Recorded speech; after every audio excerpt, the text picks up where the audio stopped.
Greetings and welcome to Catalyst Pharmaceuticals CPRX first quarter of 2022 financial results conference call. At this time, all participants are in listen-only mode. A brief question and answer session will follow the formal presentation. If anyone should require assistance during the conference, you're welcome to press star then 0 on your telephone keypad. As a reminder, this conference is being recorded. It is now our pleasure to introduce your host, Ali Grande, CFO of Catalyst Pharmaceuticals. Please go ahead, ma'am. Good morning, everyone, and thank you for joining our conference call to discuss Catalyst's first quarter 2022 financial results and corporate highlights. Leading the call today is Patrick McEnany, Chairman and Chief Executive Officer. We are also joined by Dr. Stephen Miller, our Chief Operating Officer and Chief Scientific Officer, and Jeffrey Del Carmen, our Chief Commercial Officer. Further, for the Q&A session, we'll have Dr. Gary Ingenito, our Chief Medical and Regulatory Officer, and Brian Elsburn, our Chief Legal and Compliance Officer. Before we begin, I would like to remind you that in our presentations this morning and in the Q&A session, we will make statements about expected future results, which may be forward-looking statements for purposes of federal securities laws. These statements relate to our current expectations, estimates, and projections, and are not guarantees of future performance. They involve risks, uncertainties, and assumptions that are difficult to predict and may prove not to be accurate, especially in light of the effects of COVID-19. Actual results may vary from the expectations contained in our forward-looking statements. These forward-looking statements should be considered only in conjunction with the detailed information contained in our SEC filings, including the risk factors described in our 2021 annual report on Form 10-K. At this time, I'll turn the call over to Pat. Thanks, Ali. Good morning, everyone, and thank you for joining us today for Catalyst's first quarter 2022 financial results and update call. As you can see, we had a remarkable first quarter as we delivered record net product revenue of $43 million, a 42.5% increase compared to Q1 of 2021, and ended the quarter with $198 million in cash and short-term investments. Net income before income taxes for Q1 of 2022 was $17.5 million, a 76.7% increase compared to $9.9 million for Q1 of 2021. We reported GAAP net income of $13.2 million for Q1 of 2022, or 13 cents per basic share and 12 cents per diluted share. During Q1 of this year, we repurchased 400,000 shares of our common stock from the open market at an average price of $6.38. Since we started the program in March of last year, we have repurchased a total of 2.6 million shares at an average price of $5.61. We continue to make purchases at times when we feel it is prudent and beneficial to our shareholders. As a result of the outstanding performance for the quarter, we are reiterating our full year 2022 total revenue guidance of $195 million to $205 million, representing a 38% to 45% increase in total revenues compared to 2021. We also anticipate our cash OpEx, that is, research and development and SG&A expenses, to be between $65 and $70 million for the full year. I'd like to begin today's discussion with a brief overview of our commercial performance and execution for the quarter. Our robust growth was attributed in part to the positive outcome from the 11th Circuit decision reaffirming our orphan drug exclusivity for FIRDAPSE for the treatment of Lambert-Eaton myasthenic syndrome, or LEMS. The removal of Ruzurgi from the market in February of this year, following our favorable court ruling, was a defining inflection point for additional new patient enrollment growth, as those patients previously prescribed Ruzurgi sought to transition to Firdapse. We anticipate the number of those patients to be about 125, almost all of which are adult LEMS patients. As of the end of April, most all of those patients have transitioned to Firdapse from their prior treatment. We anticipate the conversion of the remaining patients to be completed by the end of this quarter. We believe the success rate is attributed to the exceptional competencies of our patient assistance teams and programs that were ready and prepared to help ensure these patients with a seamless transition. We also continue to achieve high organic new patient growth for Firdapse, attributed to the successful execution of our commercial plan.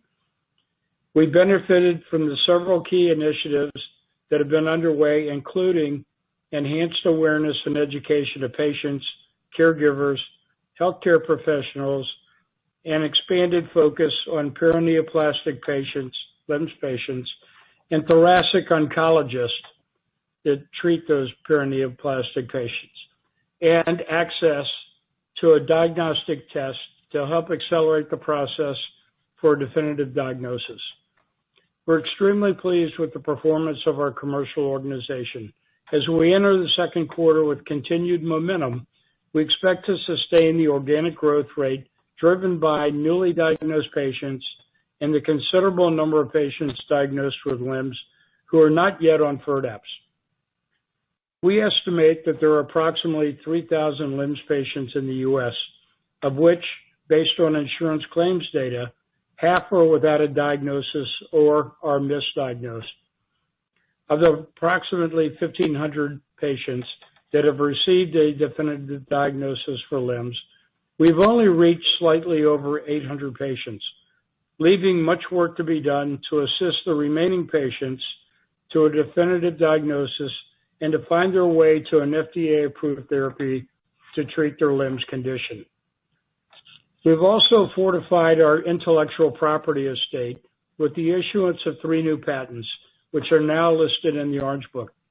These patents are directed to the treatment of patients suffering from LEMS and covering all amifampridine metabolizer types within the LEMS patient population.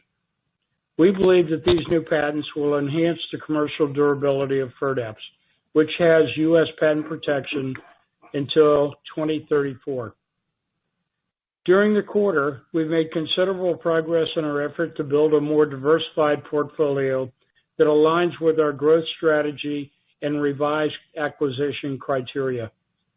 Our key priority on the strategy and business development front remains to broaden and diversify our product portfolio through collaborative partnerships, acquisition of commercial stage assets, or companies with FDA-approved rare disease therapies.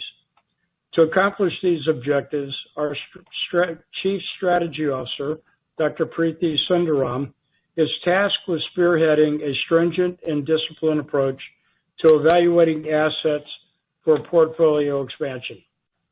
At this time, we are actively engaged in evaluating several potential opportunities to acquire products and/or companies with drug products in commercial stage.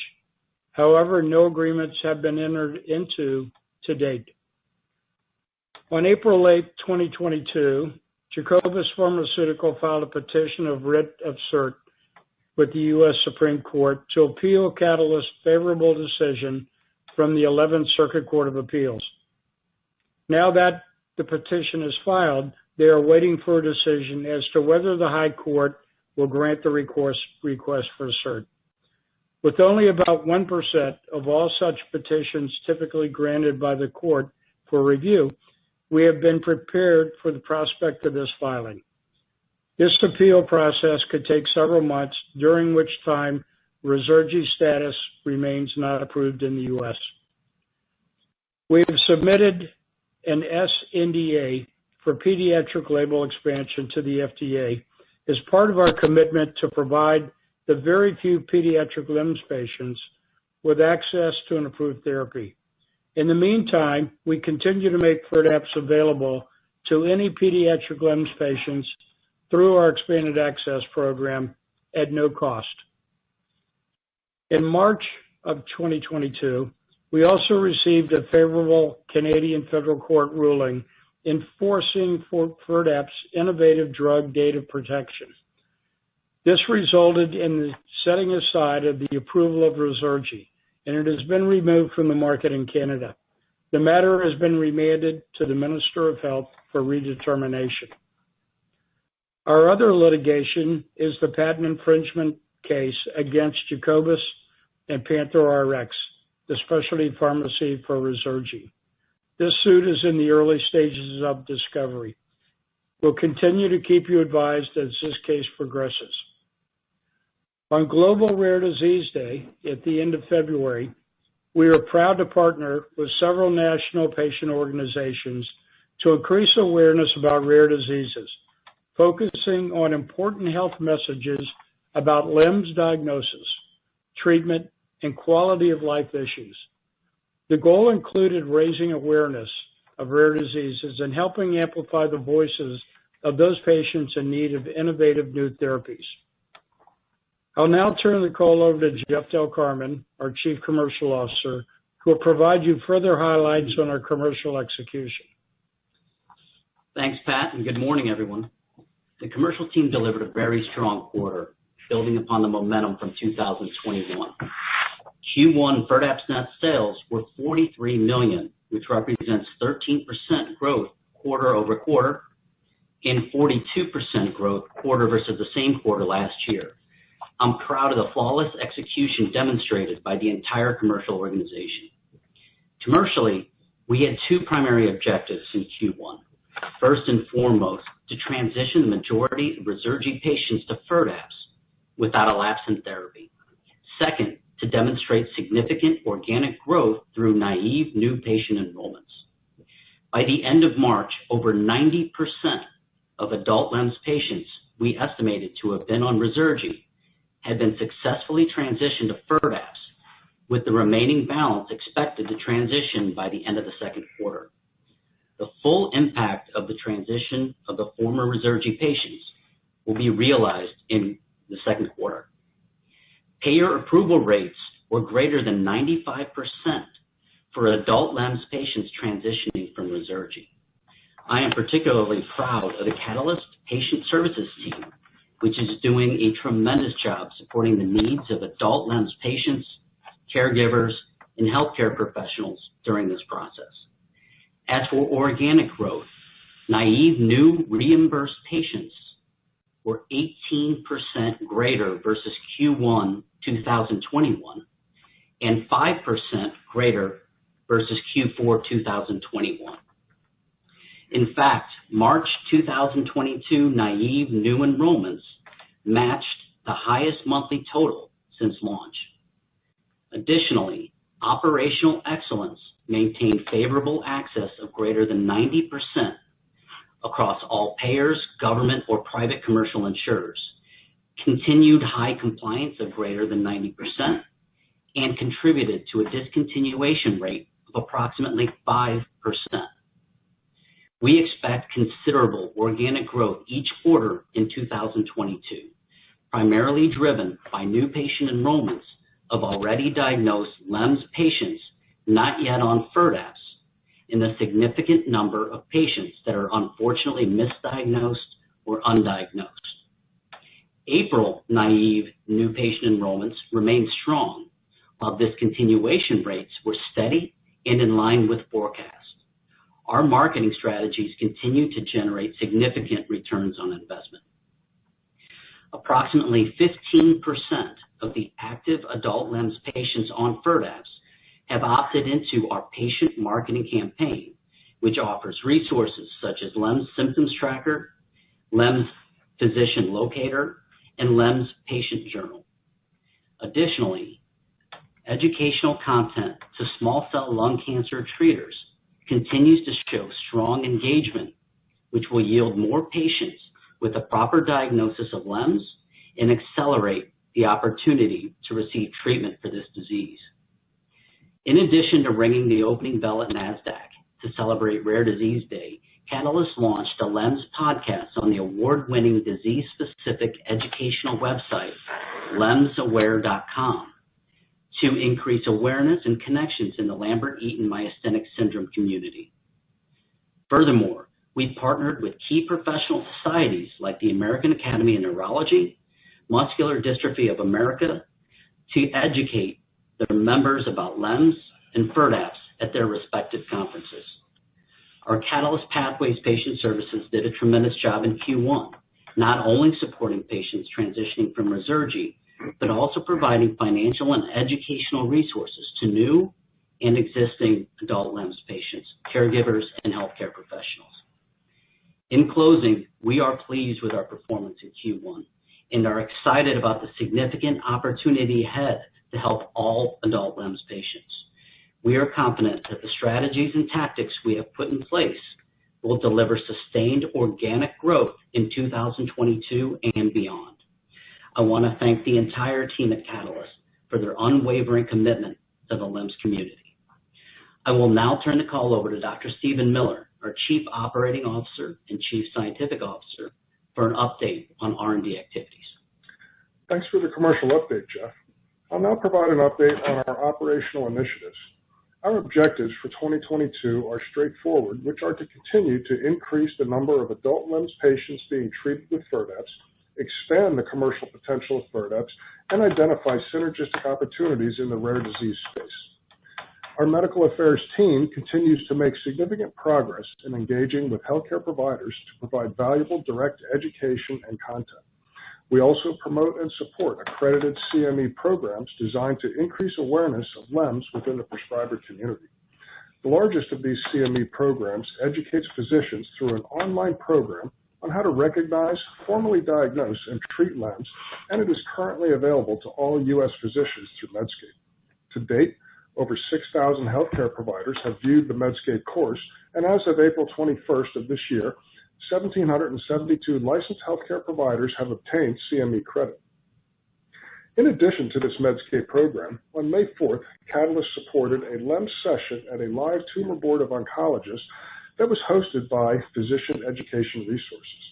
This recorded session is the basis for another program that will be provided to physicians free of charge for 1 year as an enduring CME course intended primarily for oncologists and promoted to all oncologists in the Physician Education Resources Network and in several neurology and oncology publications.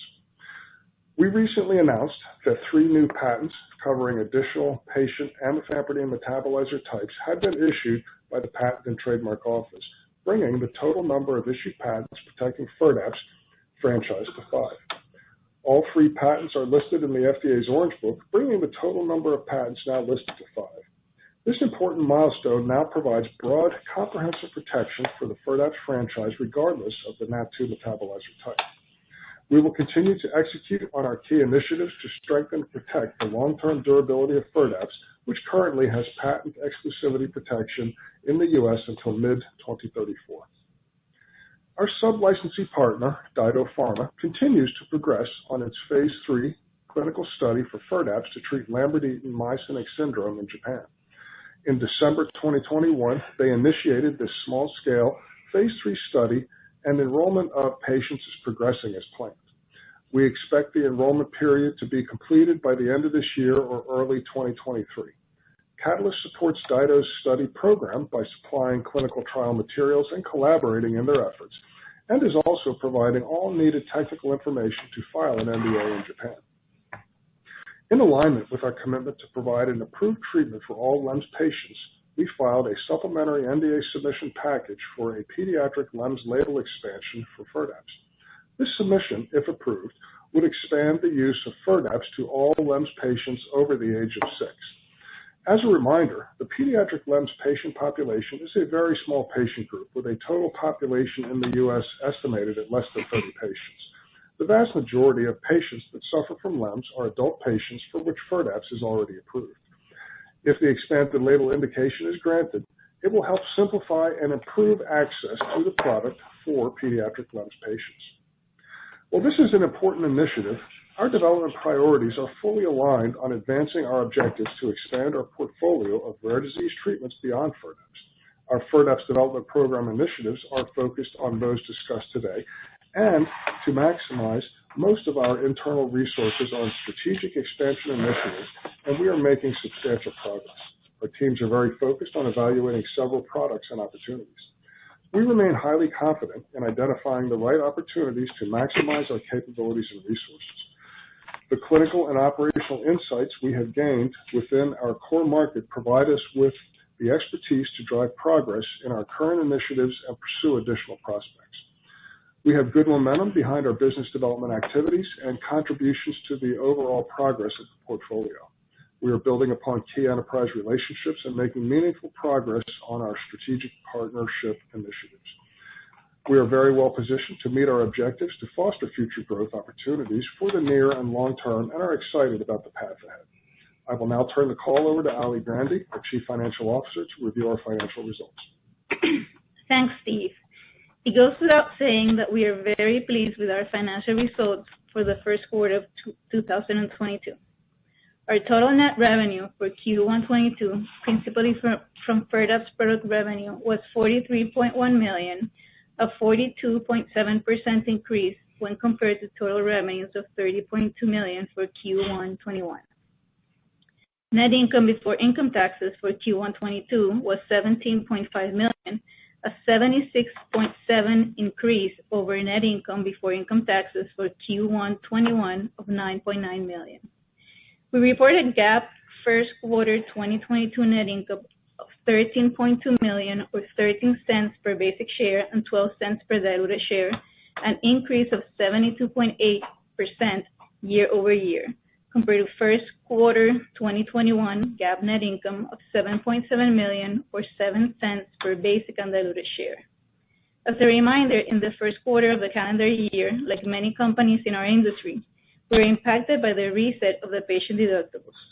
Further, in the first quarter of 2022, we recorded an increase of $2.1 million in expense relating to our commitment to make charitable donations to 501c3 foundations that support LEMS patient programs. While GAAP requires such contributions to be expensed in the first quarter of 2022, when we committed to make these contributions, they will support LEMS patient programs for the full 2022 year. Our effective tax rate for Q1 22 on an annualized basis was 24.2%, compared to 22.5% for Q1 21. For 2022, we expect that we will continue to benefit from the use of our deferred tax assets, primarily relating to Florida state net operating losses and the orphan drug credit, although those are subject to certain limitations, resulting in a more normalized tax rate. Non-GAAP net income for the first quarter of 2022 was $19.4 million or 19 cents per basic share and 18 cents per diluted share, which excludes from GAAP net income stock-based compensation of $1.9 million, depreciation of $34,000, and an income tax provision of $4.2 million. This compares to non-GAAP net income for the first quarter of 2021 of $11.6 million or 11 cents per basic and diluted share, which excludes from GAAP net income stock-based compensation of $1.6 million, depreciation of $97,000, and an income tax provision of $2.2 million. The above represents an approximately 67.9% increase of non-GAAP income year over year. Cost of sales expenses were approximately $5.9 million in Q1 22 compared to $4.7 million in Q1 21. This represents 22.9% of total operating costs in both periods. For Q1 22, cost of sales were 14% of product revenue net and consisted principally of royalties. As a reminder, royalties increase by 3% when net product sales exceed $100 million in any calendar year, so we expect cost of sales to trend higher as the year progresses. Research and development expenses were $3.4 million in Q1 22 compared to $3 million in Q1 21. R&D expenses decreased slightly as a percentage of total operating expenses to 13% for Q1 22 compared to 15% for Q1 21. SG&A expenses for Q1 22 total $16.4 million compared to $12.7 million in Q1 21. SG&A expenses increased slightly as a percentage of total operating expenses, 64% for Q1 22 compared to 62% for Q1 21. The overall increase of SG&A expenses in Q1 22 was in large part caused by our contributions during the first quarter of 2022 to 501c3 organizations, where the contributions will be used over the full year 2022, as previously noted. As reported, we ended the quarter with cash and investments of $198 million and no funded debt. We believe this allows us the financial flexibility to fund our existing R&D programs, as well as support our strategic initiatives of acquiring opportunities leading to future growth and value creation. More detailed information and analysis of our Q1 22 financial performance may be found in our quarterly report on Form 10-Q, which was filed with the Securities and Exchange Commission yesterday, May 10th, and can be found on the Investor Relations page of our website at www.catalystpharma.com. And with that, I'll turn the call over to Pat. Thanks, Sally. In closing our prepared remarks, I'd like to add that Catalyst is well positioned to deliver sustained performance with an unwavering commitment to the LIMS community and execution of our strategic priorities. We anticipate this to be a transformative year for the company with increased momentum to diversify and invest in innovative opportunities for rare diseases. We approach these objectives from a position of strength and look forward to enhancing our growth potential and long-term value for all of our stakeholders. Finally, I'd like to thank all of our valued employees for their continued dedication and commitment to positively impacting patients' lives. Operator, we'd now like to open the call for questions. Thank you very much, sir. Ladies and gentlemen, we will now be conducting a question and answer session. If you would like to ask a question, please press star and then 1 on your telephone keypad. A confirmation tone will indicate that your line is in the question queue. If you'd like to remove yourself from the question queue, you can do so by pressing star and then 2. For participants using speaker equipment, it may be necessary to pick up the handset before pressing the star keys. The first question comes from Joe Catanzaro of Piper Sandler. Hey, everybody. Thanks so much for taking my questions here. Maybe the first one from me. So with 90% of the former Resergy patients having transitioned to FIRDAPSE, I'm wondering if you could say whether your 125 patient estimate has proven accurate, or is it still a little bit of a moving target? And I think you mentioned something about payer decisions for these patients, but what percent of patients were transitioned to free drug? And when would you expect those patients to become paid reimbursed scripts? Thanks. And I have a follow-up. Good morning, Joe. Thanks for the question. I'll turn that over to Jeff Del Carmen. Sure. So, Joe, to answer your question about the patients being approved, greater than 95% of the patients that transitioned from Resergy, the adult LEMS patients, were approved by the payer. And so they only were on bridge for a short time, and we expect the full impact of these patients to truly be felt in Q2. I'll add to that, Jeff, that, yeah, we're pretty comfortable, Joe, with that number of 125. We think that's pretty accurate within, 5% either way. So we'll stand by that for the moment. Okay, great. And I think if I heard correctly, you mentioned that March was the highest month for naive new patient enrollment since the launch. Just can you speak to whether you've continued to observe those favorable trends into April? And is the organic growth you're expecting this year driven entirely by improving diagnosis rates, or are there other levers that you're looking to pull? Yes, Joe, and we did continue to see strong enrollment numbers. April almost matched March, so very strong numbers, and a lot of things contributing to that. But another thing is the country is opening up again. Patients are able to go see these physicians. We have a strong pipeline of patients that we suspect as being diagnosed as LEMS. So the vast majority of them, over 500 of these patients, that are leads. And a lot of times these patients are just waiting to see their physicians. So we suspect strong continued organic growth, but it's going to come from these new enrollments is where our organic growth is in 2022. Okay, great. Maybe one, just last one, an obligatory one on business development.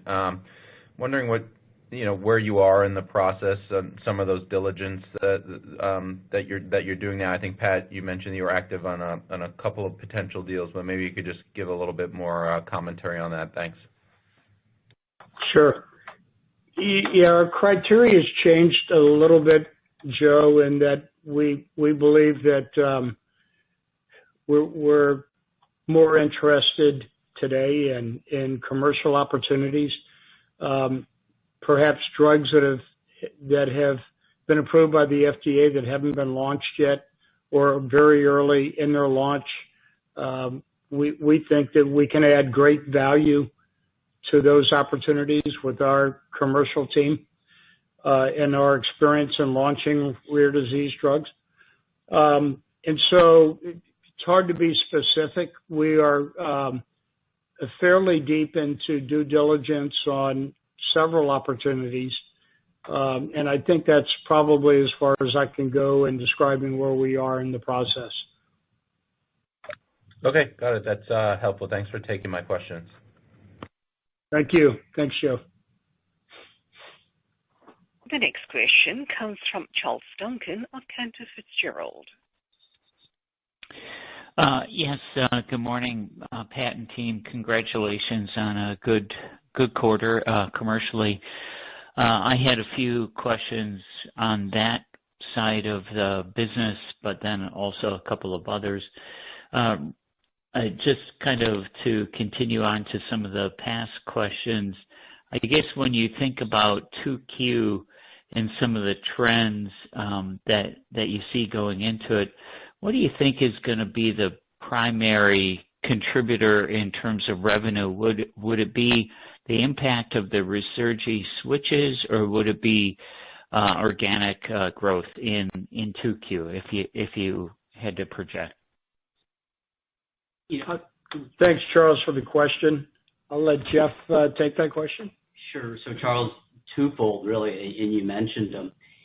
We do expect the full impact of the Resurgi transition, those patients that transition from Resurgi, I should say, to be felt in Q2. So that's going to be a huge contributor to the increase, but also the organic growth that we're seeing from new patient enrollments is very strong as well. So those new enrollments that we saw in March, the revenue, the impact of those patients won't be felt until the second quarter as well. And then we're also seeing we saw a strong April, and we're seeing a strong start to May too.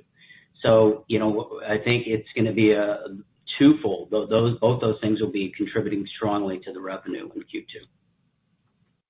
And then when you consider the prescribers, so going beyond the patients, when you consider past prescribers of Resurgi, are you getting feedback from them that would contribute to, I think you mentioned about 500 possible patients that you've identified. Are you getting feedback from prescribers that would suggest that they, call it pool of patients is expanding as a result of, in part as a result of the Resurgi switches?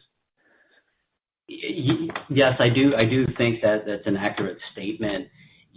In essence, you're eliminating a distraction or another product that they can prescribe for LEMS. So, these physicians, we do see some potential there from these physicians.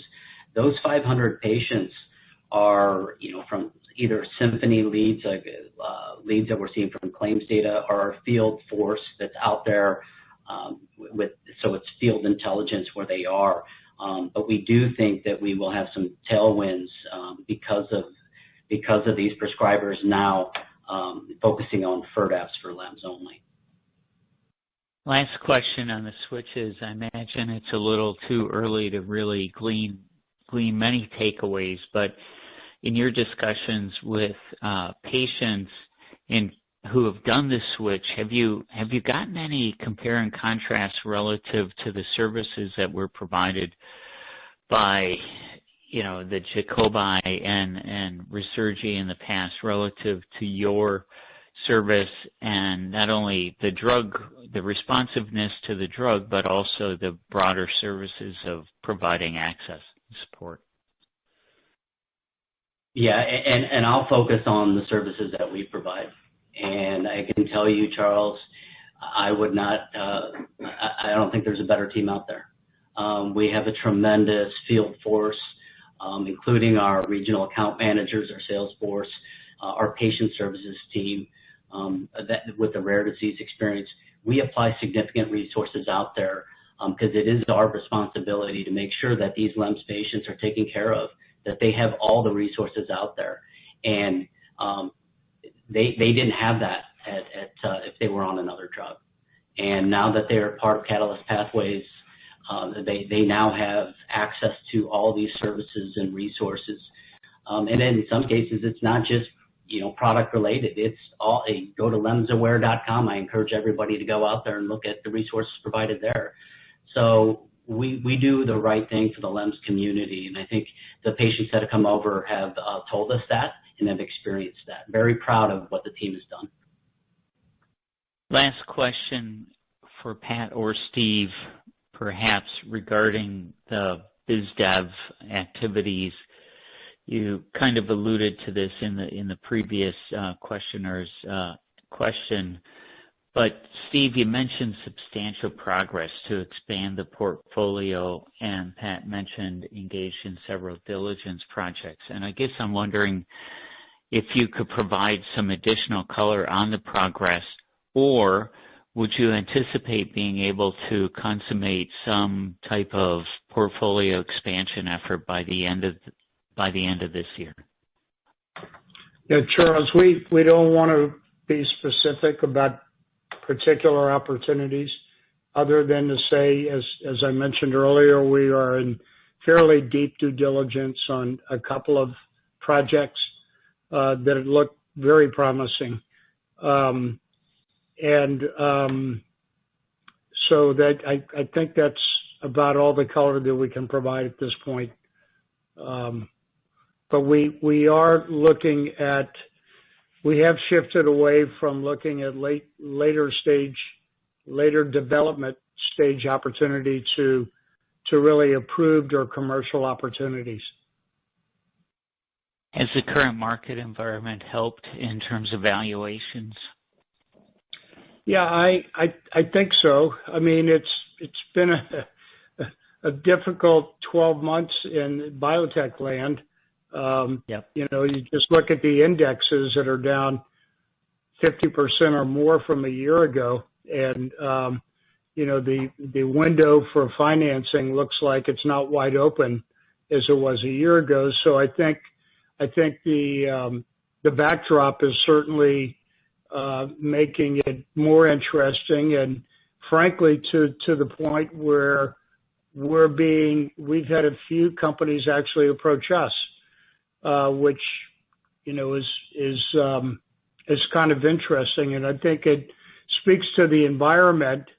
A company that may have to go out and do another financing and looking at their stock trading at a 52-week low, and knowing that they're probably going to have to discount it 15 to 20%, a number of those emerging biotech companies are looking at what their strategic options might be other than going to the market for a follow-on offering. So I would say that the environment is certainly better today than it was a year ago for a buyer. also likely speaks to your operational progress and performance. So thanks for taking all my questions. Thank you, Charles.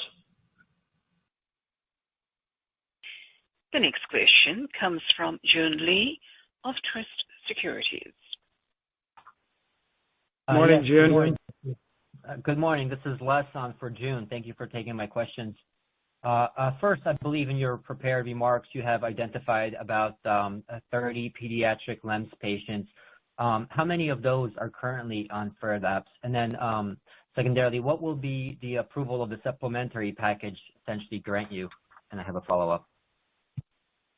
Yeah, the number of pediatric patients we believe is really actually less than 20. We have a number, without being specific, we have a number of those pediatric patients that we currently provide the drug to on an expanded access basis at no cost. So we've, as I mentioned in our prepared remarks, we have filed a supplement with the FDA. We're hoping to get the label expansion approved, whereby pediatric patients, well, those very small number of patients, will all have access to an FDA-approved therapy without being prescribed off-label or through an expanded access program. Got it. Thank you for the clarity. And then second, in the past, you've mentioned around 22% of new enrollments have been from tumor LEMS patients. Can you provide the latest figure, if possible, or perhaps how that number has trended? And then also, what resources have you applied to target the tumor LEMS patient population? Thank you. Sure, Les. I'll have Jeff answer that. Sure. So Les, we are still tracking around the low 20s as far as percent of new patient enrollments that are also tumor LEMS patients. We expect the education that we're putting out there to gain traction this year, next year, to help increase that percentage. What we're currently doing, we're providing significant educational content that is focused on oncologists, so thoracic oncologists or any oncologist that treats small cell lung cancer patients. And that education, those educational resources, I should say, are offered in a variety of platforms. So to help find some of these physicians that do treat these patients. So, but we're very confident in this strategy and the resources that we're putting out there, which will help identify these patients, properly diagnose these patients with LEMS, and then become effectively treated with FIRDAPSE. So we expect that growth later this year as well as next year. Wes, I'd also like to reiterate something that was said in my prepared statements about our new CME program that is made available through physician education resources to oncologists. Very helpful. Thank you for that.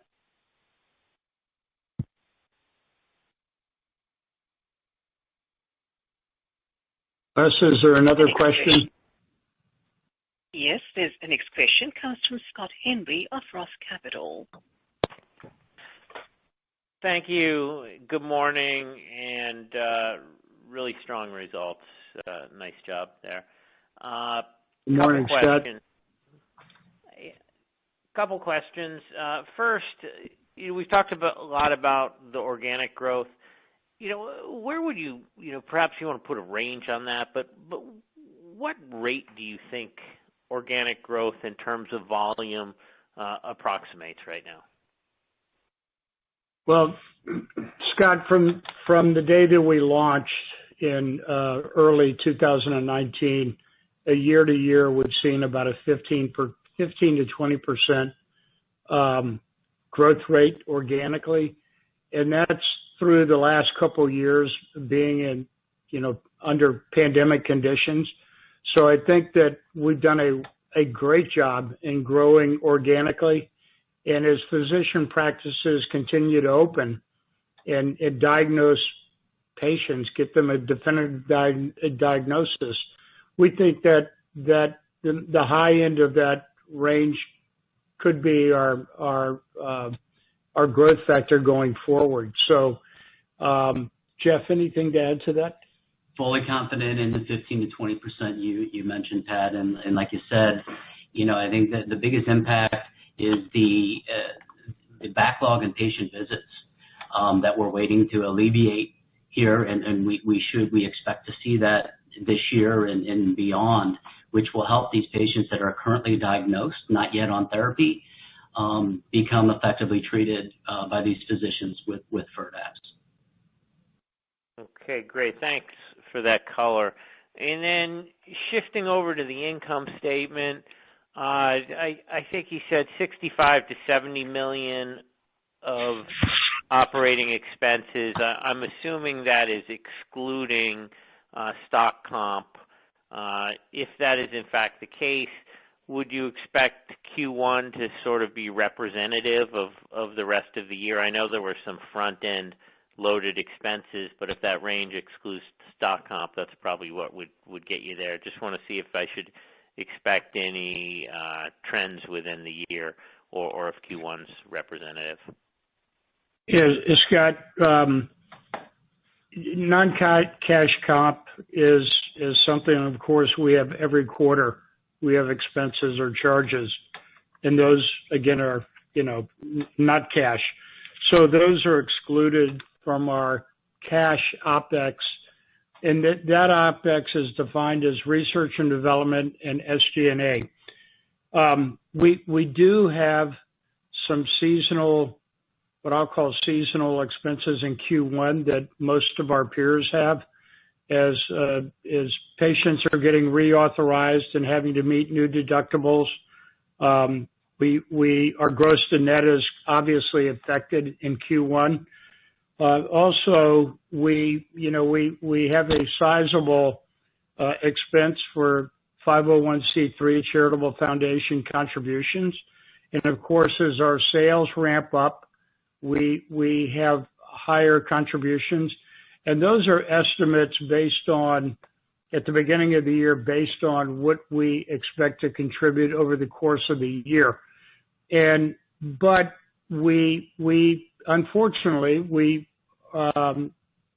general accounting practices require us to take that full charge in Q1, and that is, rather than amortized over 4 quarters, like you would expect, that full contribution for the year is charged in Q1. So that, to a certain degree, really skews certainly G&A expenses for Q1. Okay, that's really helpful. Thank you, Pat. And then I assume R&D should probably stay at these low levels till you acquire something. Is that fair? Yeah, that's a good assumption. Okay. And then final question, I guess, for Ali, with regards to the royalty structure, I recall reading in the K, it's about 7% to BioMarin, another perhaps 7% sub-royalties. You mentioned that it goes up after $100 million per year. Could you just remind me of what the terms of that were? So the royalties will go up once we hit $100 million in sales as defined by the contract. So that's why we expect royalties to increase as we progress in the year. Okay, and how much is that step up after? And I assume that's a reset every year, but approximately how much does it go up on the sales over $100 million? 3%. Okay. It will go up an additional 3%. Okay, perfect. All right, thank you for that clarification, and thank you for taking the questions. Thank you, Scott. Just one thing to add that you should be aware of, and I think we've talked about it previously. Now that most of our NOL has been used up, I think that a going forward tax rate of about close to 25% between federal and state and local taxes that we have to pay would be good for modeling purposes.